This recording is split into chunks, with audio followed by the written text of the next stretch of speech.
So here we are on the banks of the Yukon on a hot July day. My buddy St. Stanley just rescued me and helped me get my tub in the water here. Now we got to see if it floats. But we just having a little discussion about the lack of fish over the years. And Stan did a lot of research. And backing up, Stanley, you had the research station upriver. That's what you were doing for years, right? Yeah, we did. Boy, I think in 2000 we actually started a real project and had sometimes we'd have 3 different boats go out to different fish camps on the river, all the subsistence camps, and collect size, sex, disease information on all the fish that the fishermen would be catching, and the fishermen supported it. They would wait for the kids to show up every day and that kind of thing, and make sure they had all the fish from every day's catch available. And yeah, and so it's just like, we did it for, I think the last year we collected data was 2018, and at that point there were so few king salmon in the river and there was so little fishing, we really weren't able to get a good sample size to be able to scientifically say something about the size of the fish, or it wasn't full season data. It was depended on when the openings were happening, because the fish runs were going bad and they were shutting us down, and so there'd be these large gaps in the data and stuff, and so we just decided to kind of end it, and but over that length of time, what were you finding? What was the? Well, we knew from, you go back and you can go back to like 1986 when the first disease fish was found by Bill Flores, and then of course the next year he found a lot more, and then it became obvious, that this disease was getting ichthyophonus, was becoming pretty rampant in the king salmon, and we just you can go back to then, and at that point we were trying to get the management, trying to get Fish and Game and the federal government involved in trying to say, if we got like 20% or 40% ichthyophonus in these fish, and it looks like it's a severe disease, because the hearts would just swell up. The hearts would get like, we didn't know the amount back then that they were swelling up, but we found out later from scientists and stuff like that came out to the Yukon. We found out from Dr. Kosan, he's the world's renowned ichthyophonus scientist. We found out that those hearts were swelling up to as much as 40% from the infection in the blood organs, the heart, the liver, the spleen, the brain.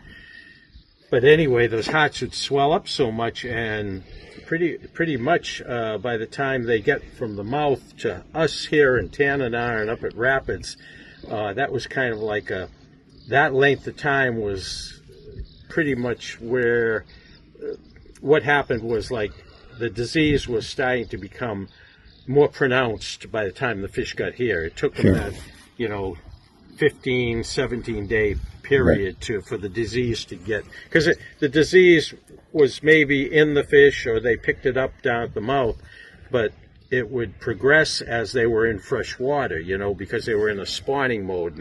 Their ability to fight disease was gone, and so that's why it became so pronounced up here. That's why we saw it and they didn't see it at the mouth. And if you got 30% ichthyophonus, you probably got 30% of those fish not going to be able to make it, from here to the border. They're going to start dying here, and maybe even a few did die before they got here, but this is where they were really going to start dying. And then by the time they get to Canada, there'd be very little of the disease left. And if you got 30% not spawning, 30% of the run not dying from this disease, maybe you should be cutting your commercial catches by 30%. You know, management should do that. Right. We tried to. That's why we studied it, because we thought that, you know, they need to look at, you know, taking less king salmon commercially. Right. You know, because you know, subsistence, which is the people's food, has priority legally over commercial. So commercial should be cut before the people's food gets cut. But they wouldn't cut commercial, and it just year after year after year, this disease just kept hammering away, and the fish started getting smaller because the amount of fish that we were taking out of the whole run became more and more and more as the, you know, more fish died. Yeah. And they started getting smaller in size, and who were you dealing with? Who would you make suggestions to? The feds or the state? Well, we were trying to convince the state of Alaska, because at the time they were, you know, the main ones dealing with the management, you know. But the federal government was supposed to have been involved too, you know. So 3 years I've been on the Board of Fisheries. Right. And in that 3-year period, that's how long of a cycle is for the Board of Fish.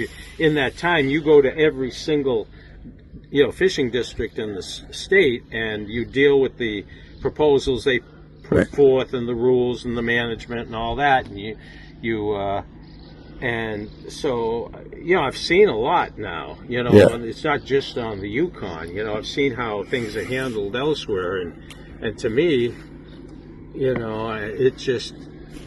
I oscillate now in between, you know, like not caring at all. Yeah. You know, I don't care what happens, because it's dead. There's no fishing here for 4 or 5 years. And from what I see in the state of Alaska, the state has, the priority is money. The state priority and the federal priority is not, you know, rocking the boat on the commercial fishing. Right. And what's happening is I see the same thing that's happening on the Yukon happening all over the state, you know. And so, like I say, I oscillate between not caring at all and thinking maybe I should speak up and say more, but it's just like it's hopeless. When I think of like the day after day, year after year, all the effort we put in, the long hours at night trying to study things and get good science and good information on what was happening in the Yukon, and then to see, after all those years, to see, to get on like a teleconference or something on the fish, you know, like when we have these fisheries teleconferences, to get on that and see people putting out so much effort, like on what the problem is, like the problems, you know, the pollock fishermen, or it's the area M, or it's the, you know, all these things, and I mean, they contributed to it, you know. Right. But what really did it, there's no question what really did it to the fish in the river. It was we overfished in light of this disease. We overfished in light of the declining size. We never took that into account. I mean, you got, in the, you know, old days when I first started fishing here, you had 50, 60-pound fish going up into Canada, and before my time there were even larger fish going up into Canada. This massive amount of eggs, and I mean, after a while, there was no 50-pounders anymore. There was no 40-pounders. There were years where we would catch like 1,000. We wouldn't catch them. We would sample fishermen up to like 1,000 king salmon, and there wouldn't be a single fish 40 pounds or over. And most of the fish, I mean, we were keeping, you know, we were keeping all these small fish, and it's just, you know, the amount of eggs that are getting deposited on the spawning grounds was just cut in half. Or down. Yeah.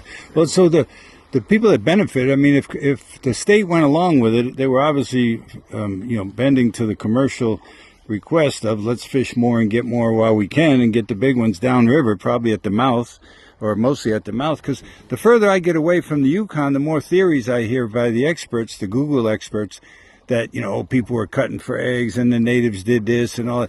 And then it's the bycatch, and they got all the answers. But, you're right in the middle of it here, and I really appreciate getting this down. Well, nobody wants to admit that it was mismanagement. Management does not want to admit that it was management that caused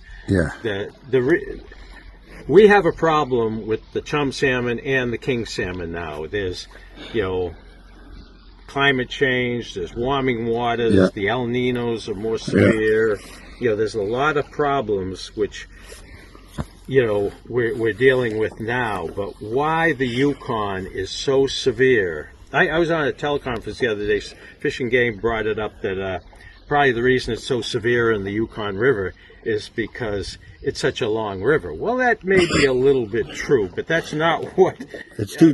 Meaning it's too tough for the fish, or what? I mean, they got to go a long way, so, it's harder for them to go a long way, but then genetically they're putting on a lot more fat to make the journey, and in the past they made the journey fine, but they are trying to deflect.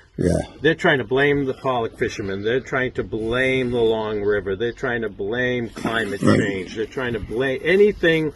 They now, back in the old days, when we started bringing in 1986, and then definitely by 1990, the disease was so severe, we figured it was like 70 to 80% of the females that we were catching, we figured had to have ichthyophonous disease. I mean, that's the way it was. We weren't doing a study back then, but looking at the levels that the scientists found in the year 1999 and 2000, at which time we considered the disease to be less in the river.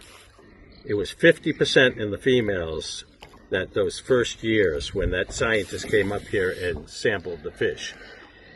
We figured it had to be 70 to 80% in the females back in, like 1990, 1989, 1990, 1992, in those years. And the department actually was forced to do a study. There was this $500,000 study. They got a hold of the money, and it was supposed to be done by this Dr. Kosan, the big scientist on ichthyophonus, and it was supposed to be done by him.